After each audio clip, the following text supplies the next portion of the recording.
Kengbe to la kuwa. Iwa gbaneri. Soba daru bonu. Ajona de solo kopé amé. Trop foutepe. Ahin de kame. Ahin gafeme. Ahin zame. Mapugo. Dele minha bola, ele vai ler tama tonza. Aí dá pra ver lá no nyire. Abe bokua, on va le rozokua. Vai. C'est ça qu'on appelle les relations relationnelles. Faut blé.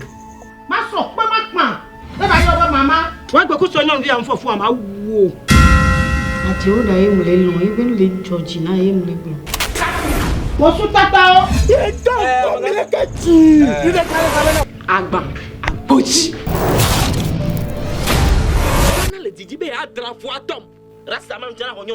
C'est ça qu'on appelle une relation extravago-régulateur thermique. E fu metemi o fu ari ni wari. No jivari. Aba mi le so. O le jibe ya gbe sofe no. O de na bi le ra humi. Eno yen chan le funu. O tro signé to pe. Oh, il a yi. Nyabe to ami. Il avait laissé le fou. Belazon à maman. A to copé ami. Ale wo ina le ya be de ko mu mu a ma ro ka fi gbo mele te po nga ka so ja ku ti me amo tale jo ave se nu a ma ka no jo amo ya ni do gulo jo amo Nejo. On kuma grama ko lo tonya ku. O bro gbe mi we nu. Kulo ketelo wi e. Roko bu baba di ku be su de o man.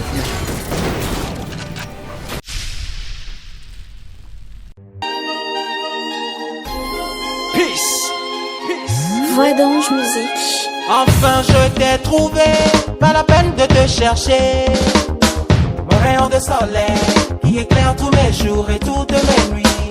C'est toi ma préférée, celle que mon cœur a toujours désirée. Et oui, c'est mes sons, yeah, yeah, yeah. Girl, you're so fine, if you leave I swear go die. Your smile so shine, you and me forever. Girl, I know the lie, yo. Let me be your one, no. I know be Toko. You are my everything, my destiny. Girl, I know the lie, yo. Girl, I know the lie, yeah. Girl, I know the lie, yo. I go marry you. Mkweva, mkweva. Long, long, kem leti ho ya mkweva.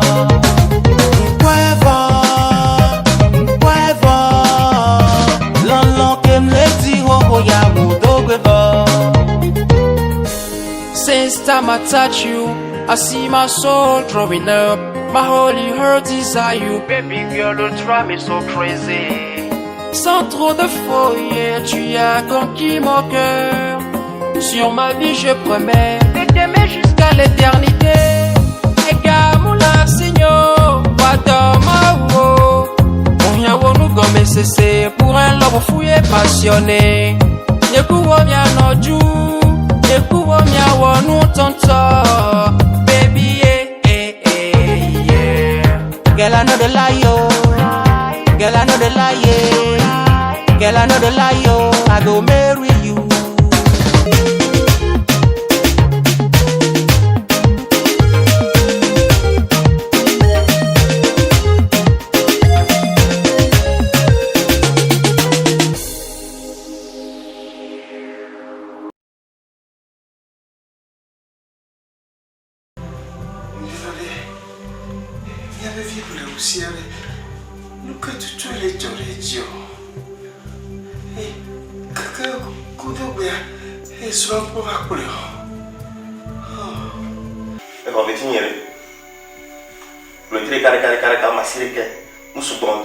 Soit on la son gagné non, soit on donne la botte. Oh, et ton ami sur les nouveaux dés. Ah, n'y a ton yé, ami, yo quoi, moi, mais les peuples la signent. Même le jaillou, on jessie, on y met jaillou, on bol. Yo, vos détents, en fait, tu t'es déjà en télé. Ah! Là, il faut yon moi, il est né. Et il y a un homie, il est là, il faut yon moi, Zare Alba.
Attention, dîner, toi. Hein? Oh. Analyse avec une demi-heure. Attention, dis-toi quoi. Dis-toi grave.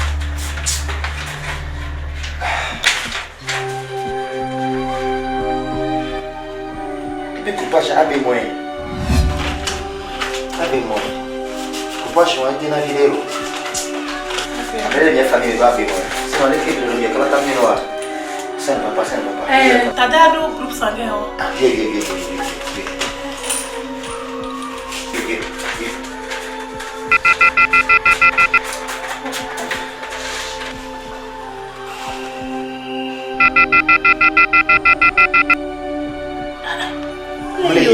Dieu là, Dieu. Comment là?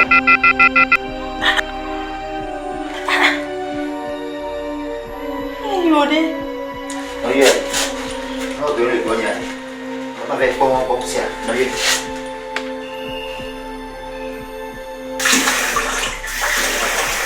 Il fait pas jouer l'envie.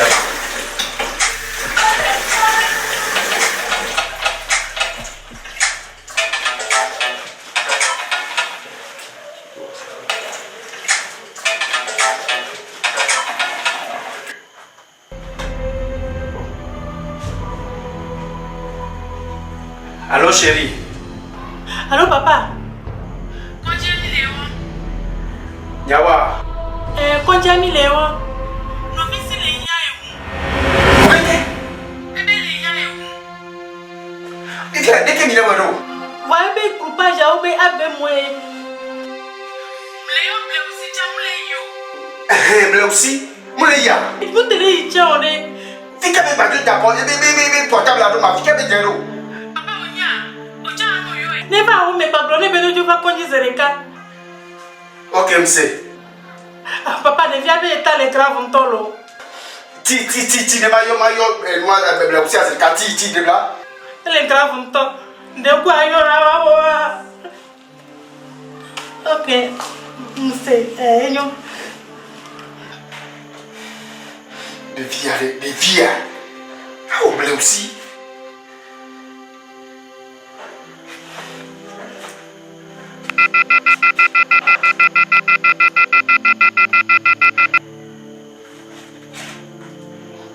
Petit portable. Hein? Voilà.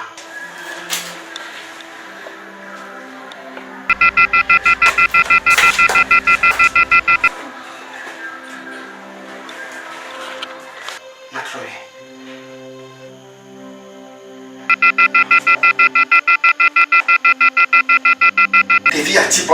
Des vies.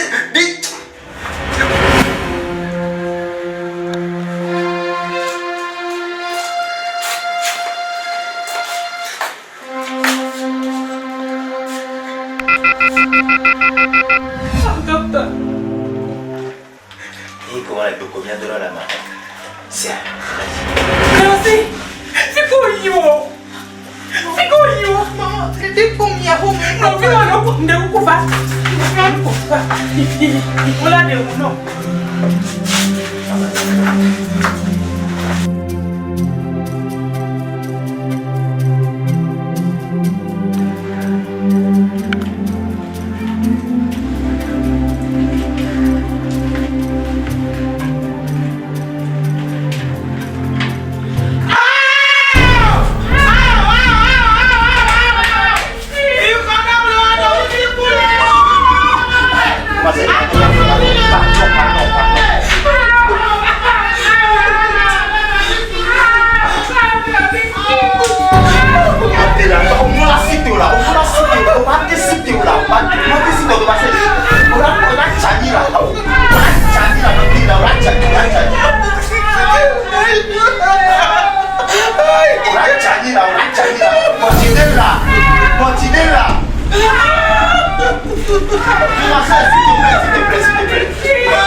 Farah, pardon.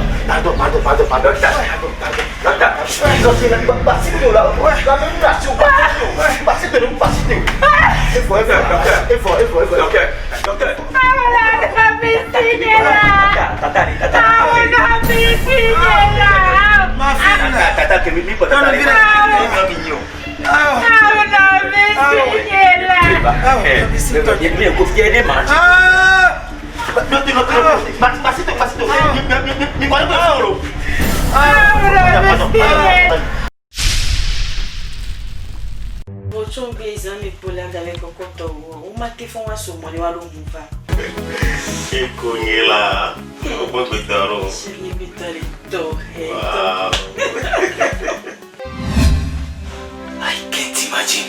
Michael.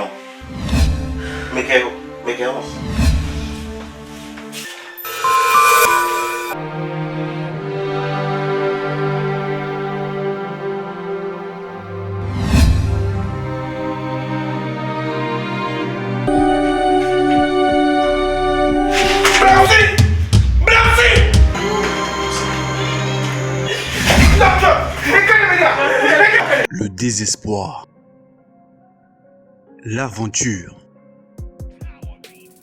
l'amour et l'argent, le matérialisme, la perversité, la rage, l'hypocrisie, la trahison, le rêve et le déchu, la confiance, le sexe, le crime. Tout ceci dans votre série togolaise, Le Tribut de la vie. Enfin je t'ai trouvé, pas la peine de te chercher. Mon rayon de soleil qui éclaire tous mes jours et toutes mes nuits. C'est toi ma préférée, celle que mon cœur a toujours désirée. Et oui,